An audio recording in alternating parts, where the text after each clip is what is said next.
मैंने एक शब्द नहीं बोला। जितने भी उन्होंने मेरे बारे में झूठ बोला, मैंने एक शब्द नहीं बोला, मैंने कभी जवाब नहीं दिया, मैं चुप रहा। आपने देखा होगा मेरे बारे में जो भी कहते थे, मैंने कभी नहीं कहा, मैंने अपने आप को बचाने की कभी कोशिश नहीं की। मैंने कभी नहीं कहा ये गलत बोल रहे हैं मेरे बारे में। आप देख लो, मीडिया देख लो, 8 साल मैंने एक शब्द नहीं बोला। और फिर एक महीने में इनके हजारों करोड़ रुपए को जला दिया मैंने। है, आप देख सुन सकते हैं। तो ये जो जमीन चाइना ने ली है, ये कितनी जमीन ली है यहाँ पे पैंगोंग में? फिंगर 4 से यहाँ कम से कम मेरे ख्याल से अब 6-7 किलोमीटर वो अंदर आ गए और काफी जमीन ले ली है। काफी जमीन ले ली है सर। मगर प्रधानमंत्री तो कहते हैं जमीन नहीं ली। मुझे दुख की बात है कि प्रधानमंत्री जी कहते हैं कि 1 इंची नहीं गया। हमें पता है कि 1 इंची गया कि कितना। तो उन्होंने कहा मैं ऐसा नहीं मानता। हाँ, इस समय दोनों देशों के कमांडर लेवल पर बातचीत चल रही है। कुछ इशू 2013 के भी हैं जिनको रिजॉल्व करने की आवश्यकता है और वो ठीक तरह से बातचीत चल रही है। बातचीत का सिलसिला टूटा नहीं है। मैं तो यही उम्मीद करता हूं कि बातचीत से ही कुछ समाधान निकलेगा। जब दो देशों के बीच बातचीत चलती है तो उसकी कोई समय सीमा निर्धारित नहीं की जा सकती, लेकिन इसी विश्वास के साथ वो भी बातचीत कर रहे हैं। और कोई हमारी सीमा में घुस आया है, न ही कोई घुसा हुआ है, न ही हमारी कोई पोस्ट किसी दूसरे के कब्जे में है।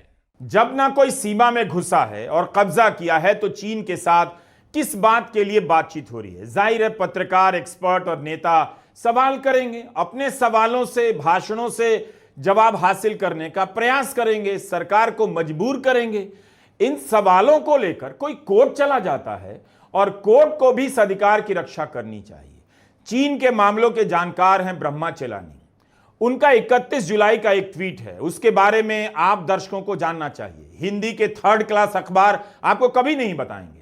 ब्रह्मा चेलानी लिखते हैं कि भारतीय संसद ने ऑपरेशन सिंदूर पर चर्चा की, भले ही कुछ मुख्य सवालों के जवाब नहीं मिले, लेकिन भारत की संसद कब इस पर चर्चा करेगी कि चीन ने 2020 में लद्दाख की सीमा पर अतिक्रमण किया है या नहीं, और जो सैनिक टकराव की स्थिति है उसका समाधान क्यों नहीं निकल पा रहा है। बिना किसी बहस के 5 साल निकल गए, बल्कि भारत तिब्बत सीमा पर ताजा सैनिक स्थिति क्या है, इसे लेकर बेहद कम आधिकारिक सूचनाएं जारी की गई हैं।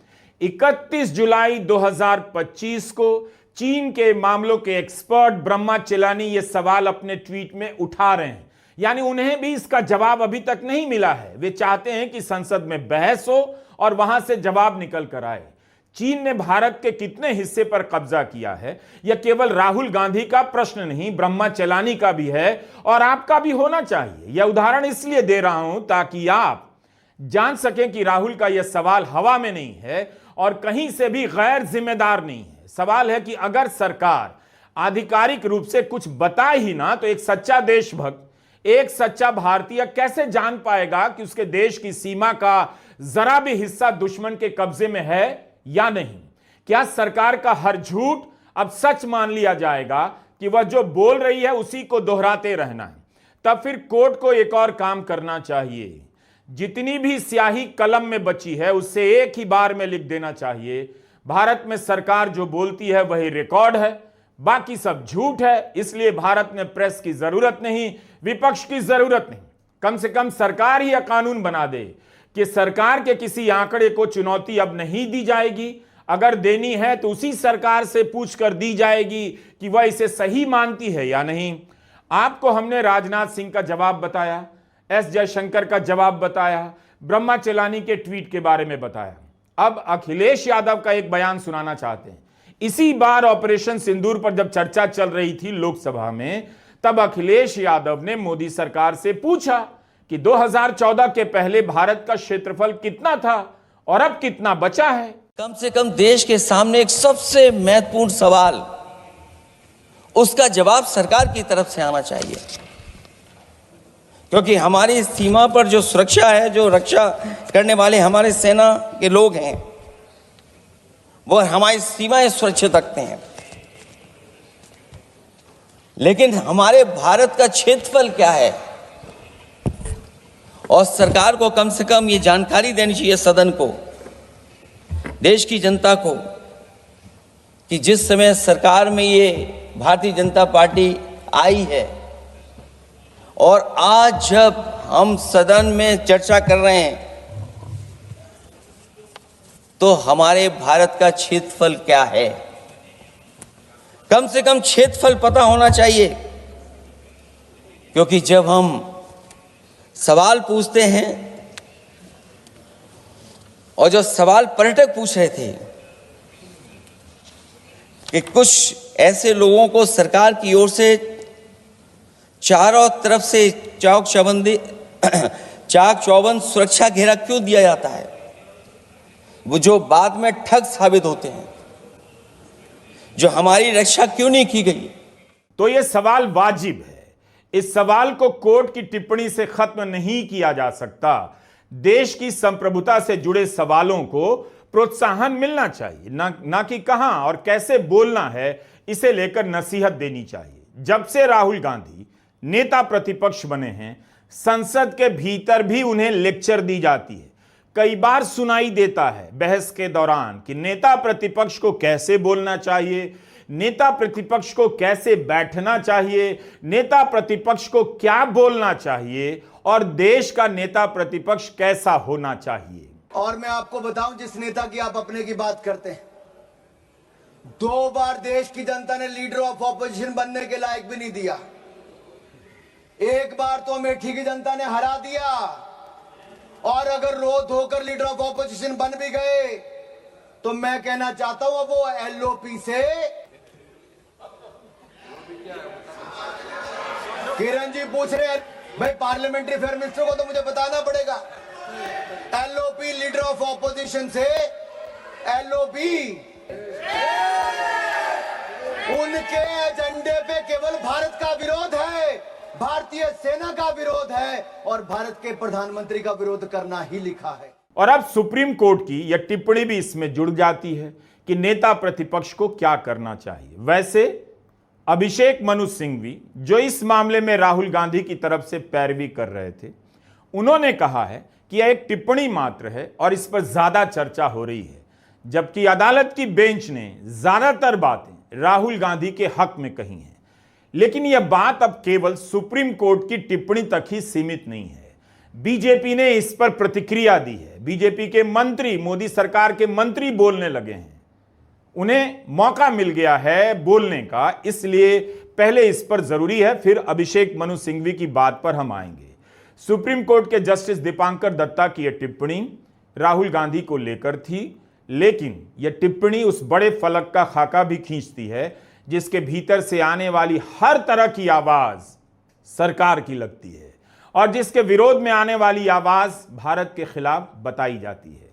इस वक्त में जब बची हुई उम्मीदों के लिए, आखिरी उम्मीदों के लिए निगाहें कोर्ट की तरफ जाती हैं, कोर्ट की तरफ से आने वाली ऐसी टिप्पणियां हताश कर देती हैं। मामला यह है कि भारत जोड़ो यात्रा के दौरान दिसंबर 2022 में राहुल गांधी ने कह दिया, चीन की जो सेना है वो अरुणाचल प्रदेश में भारत के जवानों को मार रही है और भारत का मीडिया कोई सवाल नहीं पूछता।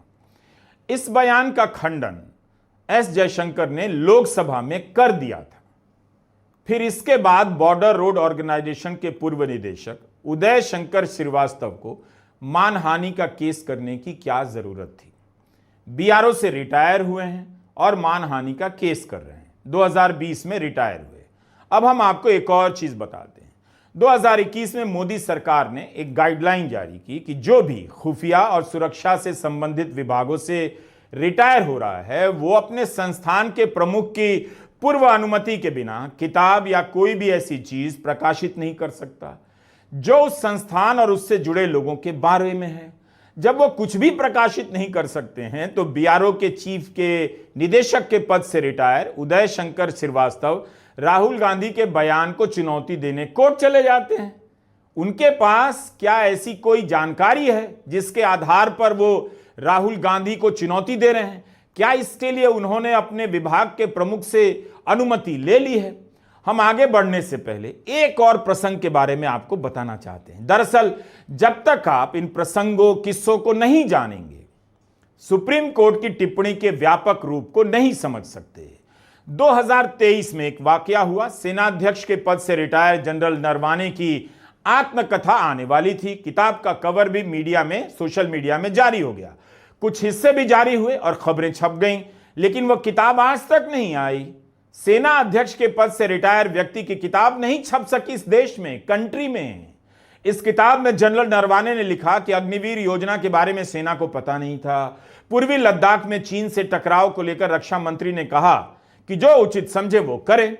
पूर्व सेनाध्यक्ष ने लिखा, हम तैयार थे, लेकिन हमें यह सोचना था कि इस वैश्विक व्यवस्था में दोस्त कौन है।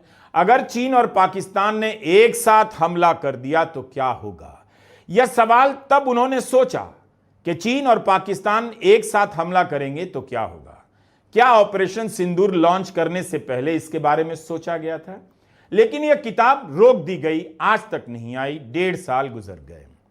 जिस भारत में आर्मी चीफ की किताब प्रकाशित होने से रोक दी जाती हो, उस भारत में आप सच कैसे हासिल करेंगे, ठोस सबूत कैसे हासिल करेंगे?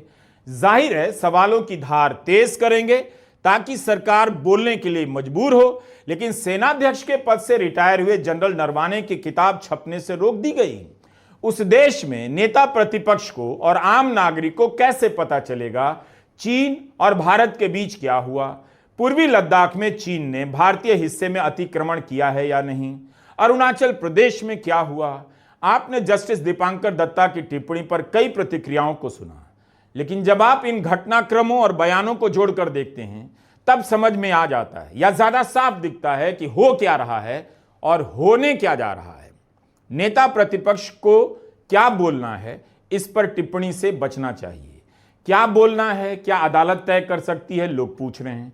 केंद्रीय मंत्री सोशल मीडिया पर कई बार झूठ बोल जाते हैं, कई बार ऐसी बातें बोल जाते हैं जिनका कोई मतलब नहीं होता। क्या उन्हें भी यह नसीहत अदालत को देनी चाहिए कि जो कहना है संसद में कहें, आधिकारिक रूप से कहें, सोशल मीडिया में क्यों कहते हैं? अब इस आधार पर संसद में भी टोका जाएगा राहुल गांधी को कि आप चीन के बारे में क्यों बोल रहे हैं? चीन के साथ सीमा पर संघर्ष है, पाकिस्तान के साथ सीमा पर संघर्ष है, जबकि सबने देखा कि ऑपरेशन सिंदूर के समय राहुल गांधी ने चीन को लेकर कितनी जरूरी बात की। और सेना के वरिष्ठ अधिकारियों ने कहा कि चीन और पाकिस्तान इस लड़ाई में मिल गए थे। जो बातें जनरल नरवाने अपनी किताब में कह रहे थे, जो किताब प्रकाशित नहीं हुई, तो उन बातों का सरकार के पास आज तक कोई जवाब नहीं है। And since 2021, Pakistani officers, strategic officers have been embedded in the PLA's Western and Northern Theater Commands. They are sitting there, coordinating.